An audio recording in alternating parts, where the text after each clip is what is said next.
All right, so question number 8. I wanted the graph of velocity versus time for something that has air resistance. And if you go with what we discussed in class, A would be the clear choice. My concern is that people read V, but then they saw A on the graph label here, so they might have picked B for acceleration. So I'm going to actually give full credit for either A or B. That's not my ideal, but at the same time, I want to make sure that I'm being fair about things.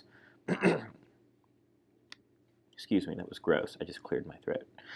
All right. Now we have air resistance, and as the balls are, so we have two spheres drop from a building, one a few seconds after the other. Air resistance is negligible as balls fall. The distance between balls will. So I'm going to put increasing as the answer, but I really want to talk about what's going on here. So first, when how to say this?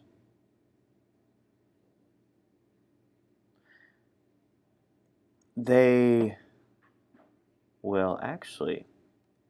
At first, the distance increases, then the distance will increase and remain constant. So, at first we have increasing distance. The distance increases as they accelerate, but then they have the same speed and remain the same distance apart. So they have the same terminal speed and then remain the same distance apart.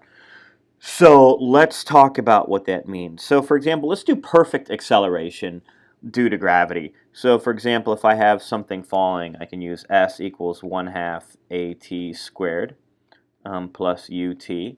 And we'll say that U is 0 and that A is 10. So after 1 second, we're going to end up getting 5 meters of falling. After 2 seconds, we're going to get 1/2 times 10 times 2 squared. That's going to end up giving me 20 meters.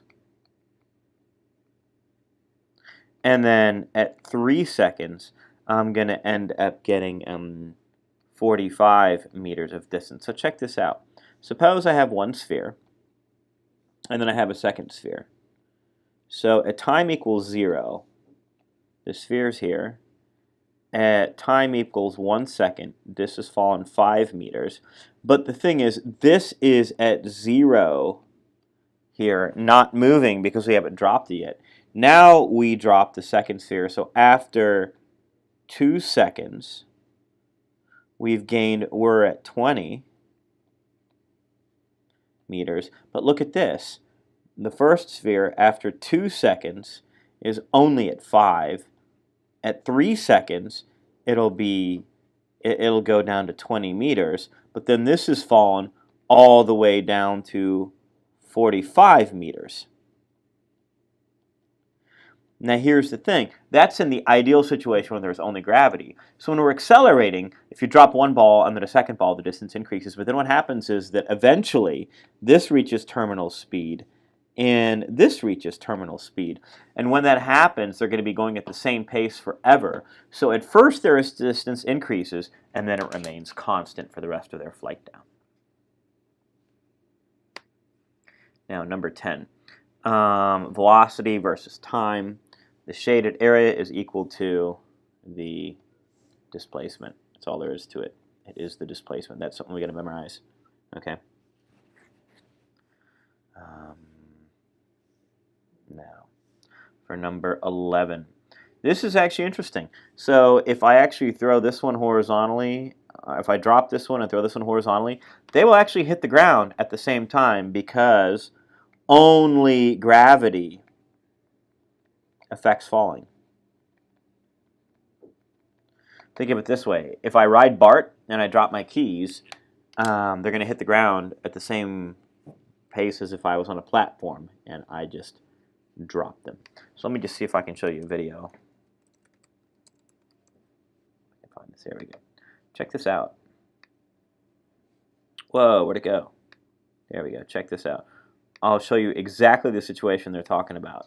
And keep track. Look, if you actually look at this, they land at the same time. One's dropped, so this one here, it drops straight down. The other goes horizontally.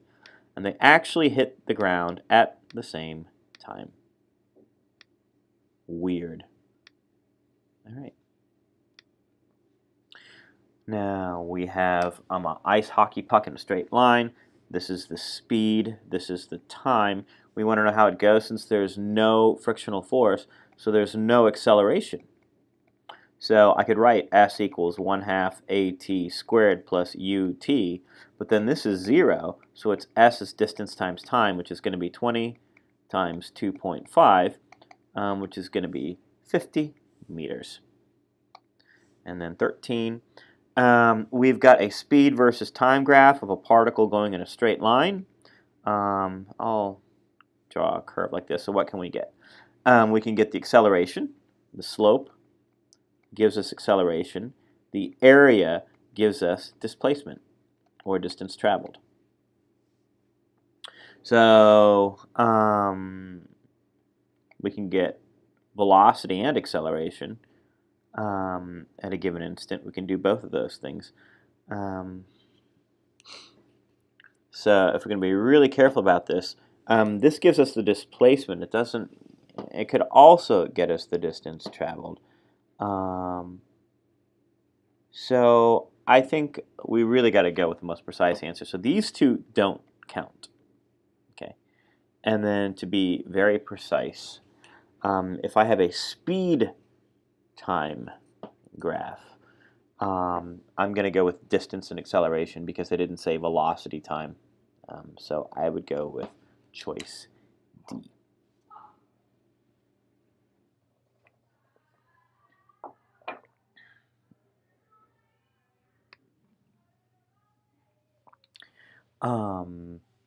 We drop one ball from H, the other from height 2H, and we want to know what the ratio is for the time. So here's what I recommend. Number one trick, make up numbers. Let's make this 1 meter. Let's make this 2 meters. So H equals 1, 2H equals 2. So we have 1 equals 1/2 GT squared versus 2 equals 1/2 GT squared. Let's compare those times. So we have 2 over 10 square root equals t, and here we got 2 equals 1/2 times 10, which is, you know what, let me be really careful here. Equals, so we have here 2 equals 5t squared. So this time here is square root of 2 over 5. Let's get a common denominator here. This was actually the square root of 4 over 10. So this is B, this is A. Let's get that ratio. So TB over TA is going to be square root of 4 over 10 over square root of 2 over 10, which is going to be square root of 4 divided by square root of 2, which is going to be square root of 2 over 1, choice B. So that's question 14. In the next video, we will take a look at the force problems.